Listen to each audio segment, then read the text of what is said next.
Tadic capitaine sur le terrain, Ten Hag coach sur le banc, Overmars utilisant son réseau pour construire l'effectif et gérer le vestiaire, avec Van der Sar dans les bureaux, tenant la baraque. Pendant très longtemps, c'est cette union des forces qui a permis à l'Ajax Amsterdam de dominer totalement son championnat. Concurrent et très souvent champion de Eredivisie, représentant le plus important des Pays-Bas en Ligue des Champions, plus gros budget du pays, l'immense hégémonie que rien ne semblait pouvoir ébranler, a fini par prendre fin lorsque tous les dominos sont tombés. Ten Hag parti à Manchester United, Overmars écarté puisque son comportement d'être humain était chelou. Les deux derniers piliers du club ont soit décidé de partir quand le projet ne les intéressait plus, soit fini par récolter les fruits de leurs mauvaises décisions, voire même absence de décision, lorsque l'équipe en avait le plus besoin. L'Ajax Amsterdam, après tant d'années au sommet, est en train de couler, et cette crise que beaucoup avaient vu venir semble enfin commencer à laisser place à un renouveau qui a le mérite d'être intéressant à suivre. Alors, mets cette vidéo en plein écran et parlons tranquillement de la reconstruction progressive de l'Ajax Amsterdam avec une petite pause qui te permettra de taonner, si ça te dit, je sais pas.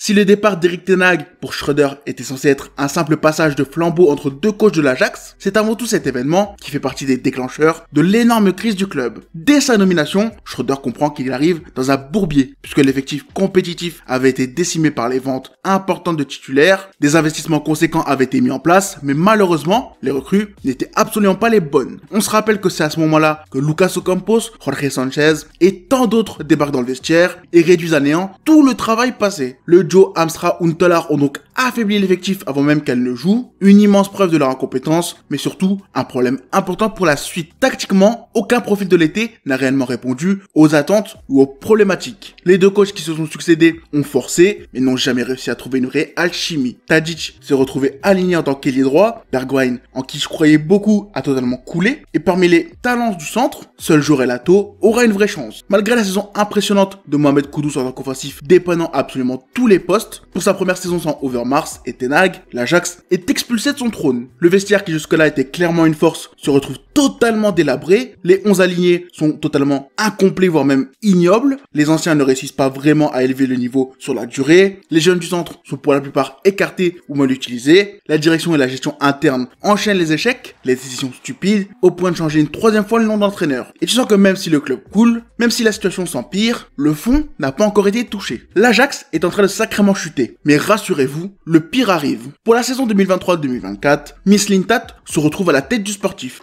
Après Schreuder et Ettinga, l'équipe est confiée à Maurice Stein, et très vite, tu comprends que là, ça y est, l'Ajax a touché le fond. Dès les premières décisions, Mislintat montre ses grandes compétences à la construction d'un effectif. Kudus, Timber, Alvarez, le trio qui t'a maintenu en vie l'an dernier, est vendu pour remplir les caisses. Les leaders Klaassen et Tadic quittent définitivement l'effectif en comprenant que la saison qui arrive s'annonce catastrophique. Les échecs de l'année précédente sont expédiés à tout prix en dehors de l'effectif en prêt, et la grande reconstruction peut à nouveau avoir lieu, avec encore une fois, un nombre de transactions de tous les côtés, sacrément impressionnant. Résultat des comptes, l'Ajax échoue en poule de Ligue Europa, se fait éliminer de Conference League et surtout atteint pour la première fois depuis je ne sais combien d'années la zone de relégation. Dans un contexte bizarre, mais c'est quand même la zone de relégation. Mislintat a absolument oblitéré l'effectif en investissant massivement sur des Soutalo, Avila, Akpom, Borna Sosa qui ne correspondent pas du tout à l'identité de l'Ajax ou aux besoins en interne. Le coach Stein vit des débuts tellement compliqués qu'il se rend très vite compte que la marche était trop haute pour lui. La jeunesse qui jusque-là était écartée se retrouve donc propulsée dans un rôle majeur trop tôt dans leur carrière pour sauver les meubles, et la situation est tellement catastrophique que la sonnette d'alarme est tirée afin de mettre la direction face à ces très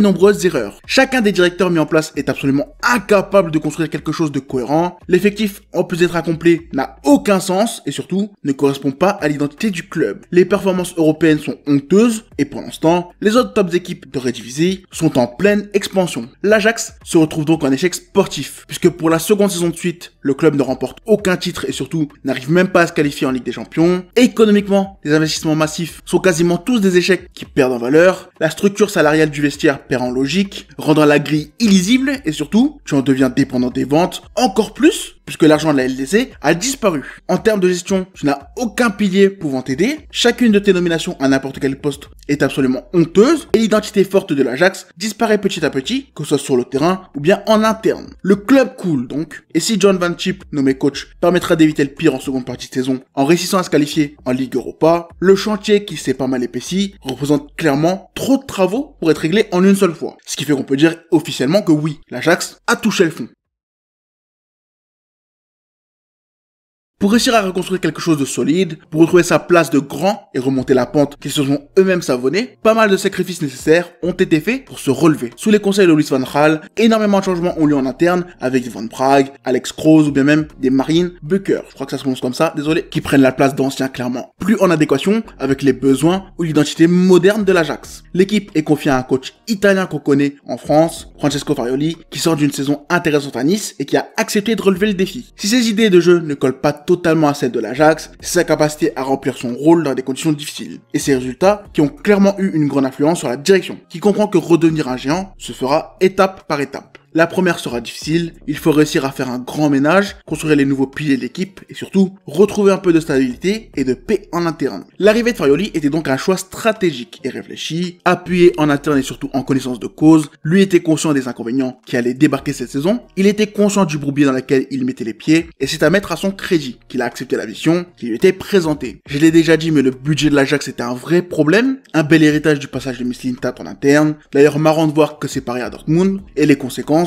sont que Alex Kroos se voit obligé de mettre en place une vague de départ pour libérer la masse salariale et récupérer des fonds. Prêt ou vente, tout est mis en place pour que ce soit cet été ou l'été prochain, les caisses soient remplies. Le recrutement impacté par l'absence de budget sera low cost et complété par la formation. Weghorst, Traoré, Rougani, Klaassen viennent donc en tant que nouveaux leaders de l'équipe, avec Anderson arrivé l'hiver dernier. Le vestiaire gagne en expérience et c'était quelque chose qui manquait. Un recrutement intelligent, plombé à la fin par les départs de Borges et le capitaine Bergwijn, qui ne sont pas remplacés. Souleymana censé arriver en prêt de Southampton n'a pas officialisé à temps. La nouvelle direction déjà bien critiquée sur les problèmes à leur arrivée sont remis en question suite à cet exemple d'incompétence et le début de saison souffre clairement de ce mercato incomplet. Mais malgré tout ça, malgré tous ces problèmes, que ce soit en Europa League ou en championnat, Farioli réussit à trouver une formule. Il réussit à maximiser un effectif qui n'est clairement pas censé être capable de jouer le haut de tableau et si l'élimination en coupe fait mal, c'est à peu près la seule mauvaise nouvelle de cette saison. Qualifié en Ligue Europa et sur le podium de Eredivisie, Farioli est clairement en train de réussir sa saison. Chaque choix fait a une raison, une logique compréhensible, même s'il peut y avoir des désaccords. Le ménage, que ce soit dans l'effectif ou dans la direction, est toujours en train de prendre place. Et malgré tous les problèmes persistants, tu sens que l'Ajax était en train de reprendre des couleurs, et cela jusqu'à l'hiver qui a failli tout détruire.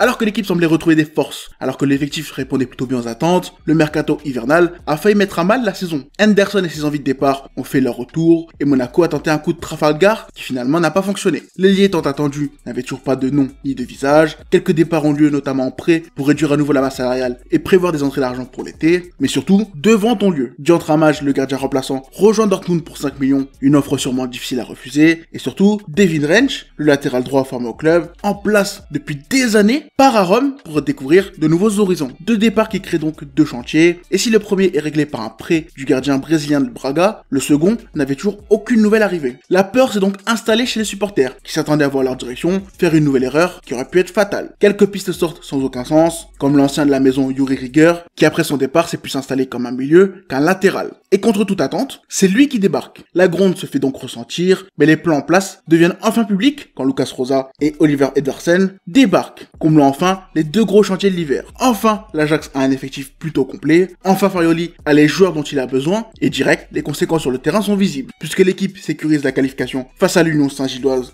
et son terrain horrible, et surtout réussit à prendre la première place à un PSV en difficulté. L'Ajax est donc de retour à sa place naturelle, c'est déjà un énorme pas en avant, cette course au titre fait beaucoup de bien, mais ce n'est pas du tout le seul indicateur visible. Quand tu regardes l'effectif, je pense que beaucoup se disent que la construction du vestiaire n'a aucun sens. Pasvir, le gardien titulaire, à 41 ans, le latéral gauche, Jorelato, est un défenseur central d'exception. T'as encore quelques échecs des airs Amstra, Mislintat qui ont des rôles dans la rotation, et évidemment, il te manque encore quand même quelques joueurs pour avoir un effectif complet. Mais personnellement, quand je vois cet effectif, je me dis qu'enfin le travail à la formation et le repérage à la post-formation est utilisé. À l'époque, les Sonja Hansen, Nassir Nouvar et autres n'avaient pas vraiment eu leur chance, et si certains ne la méritaient pas, je pense que t'es quand même passé à côté de quelque chose avec cette génération de talent. Un jeune prometteur comme Sylvanovos, au temps de jeu peu important, avait direct été vendu à Milan, et j'étais un peu déçu de voir cette filiale être mal exploitée. Le meilleur exemple c'était évidemment Francisco Conceição, jeune portugais très talentueux, vraiment mal utilisé à ses débuts, où tu sentais qu'il n'était pas mis dans les bonnes conditions, au point que certains doutaient sur le fait qu'il soit prêt physiquement. Sa gestion par le coach l'avait dégoûté du football néerlandais, au point qu'il avait forcé un retour à Porto. Il était censé être le successeur d'Anthony, mais sa gestion l'avait clairement empêché de le devenir. Et c'est une des raisons expliquant pourquoi les aides de l'équipe ont été aussi faibles aussi longtemps. Aujourd'hui, quand tu regardes l'effectif, tu vois évidemment des anciens. Beaucoup d'anciens, mais surtout des jeunes talents prometteurs comme à la grande époque. Kenfi Jim, écarté des plans pendant très longtemps, a finalement eu sa chance. Jeune milieu avec un profil similaire à mon chouchou Maxime Lopez, que ce soit dans l'intelligence, le placement ou la technique. Sa faiblesse physique avait clairement posé problème au coach précédent, qui n'avait pas compris l'importance d'un tel profil dans une équipe. Mais Farioli, en plus de lui laisser sa chance, a pu voir son évolution, que ce soit dans le dépassement de fonction, l'énergie sur le terrain et sa croissance physique. Enfin, la jeunesse de la formation est exploitée dans son entièreté, mais surtout, enfin la post-formation se voit récompensée. Mika Götze est évidemment le premier nom qui vient en tête, puisqu'il a profité de la situation difficile pour s'imposer dans l'effectif, mais ce n'est pas le seul. Récemment, on a vu la montée de Georgi Mokyo, un jeune talent exceptionnel, très polyvalent et rempli de qualité, dont on parlera très vite d'ailleurs. Ryan Bonida a évidemment fini par prolonger et connu lui aussi ses débuts en pro, et la chaîne continue d'être alimentée par l'excellent travail de la formation et les recruteurs de la post-formation.